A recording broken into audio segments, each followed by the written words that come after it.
রাত 11:45। বগুড়া থেকে নওগাঁ যাওয়ার রাস্তা প্রায় ফাঁকা।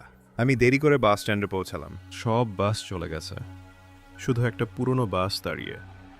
বাসের সামনে কোনো নাম লেখা নেই। ড্রাইভার ধীরে বলল, নওগাঁ যাব, উঠবেন? কিছু না ভেবেই উঠে গেলাম। বাসে 5 থেকে 6 জন যাত্রী, সবাই মাথা নিচু করে বসে আছে।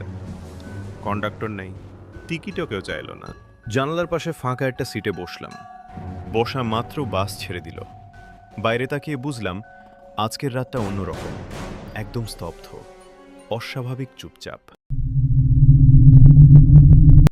এদিক ওদিক তাকাতে গিয়ে হঠাৎ দেখি আমার এক্স গার্লফ্রেন্ডের বড় ভাই তানভীর। সে চুপচাপ বসে আছে, আমার দিকে তাকাচ্ছে না। মনে হালকা অস্বস্তি শুরু হলো। বাইরে তাকিয়ে মনে হলো, এই গাছ, এই বাড়ি, আগেও তো পার হলাম। মোবাইল বের করে সময় দেখলাম 11:45। আমি পাশের লোককে জিজ্ঞেস করলাম, ভাই সময় কত? সে ধীরে বলল, 11:45। আমার গা শিউরে উঠল, কারণ আমি তো রওনা দিয়েছি 11:45-এই। বাইরে একই রাস্তা বারবার ঘুরছে, ভেতরে সবাই নিঃশব্দ।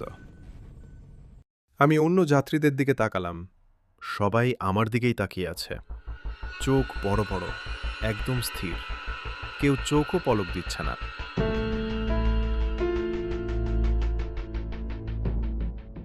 একজন ধীরে বলল, আপনি কোথায় নামবেন? তার মুখটা চেনা লাগলো। হঠাৎ মনে পড়ল, কয়েকদিন আগে বগুড়ায় বাস অ্যাক্সিডেন্টে মারা যাওয়া লোকদের মধ্যে এই লোকটার ছবি দেখেছিলাম। আমি গুনে দেখলাম বাসে 8 জন যাত্রী, কিন্তু মারা গিয়েছিল 7 জন। আমি কাঁপা গলায় বললাম, নওগাঁ। হঠাৎ সে হাসতে শুরু করল। তারপর একে একে সবাই হাসতে লাগলো।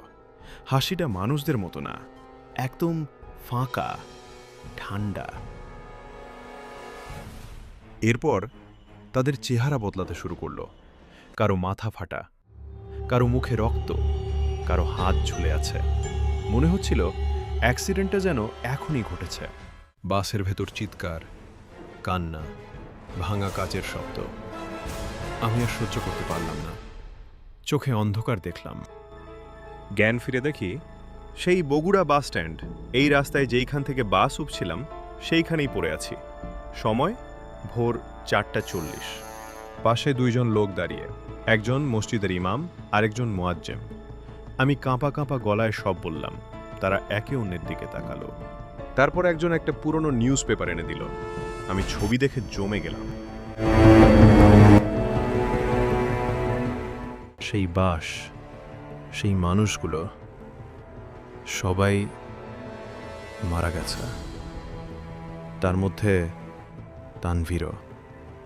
তাদের একজন ধীরে বলল, মাঝে মাঝে এমন হয়, যারা ওই বাসে ওঠে তাদের সবাই আর ফিরে আসে না। আমি কাঁপতে কাঁপতে বললাম, আমি বেঁচে গেলাম কিভাবে? ইমাম সাহেব বললেন, ফজরের আজান হয়ে গেছে, তাই তারা আপনাকে রেখে গেছে। এরপর থেকে আমি রাতে আর কখনো বাসে উঠি না, কারণ আমি জানি সব বাস গন্তব্যে পৌঁছায় না। তো বন্ধুরা, তোমাদের সাথে এরকম ঘটে যাওয়া ঘটনা আমাদের সাথে শেয়ার করতে পারো। আমরা তা সবাইকে এই চ্যানেলের মাধ্যমে জানিয়ে দিব।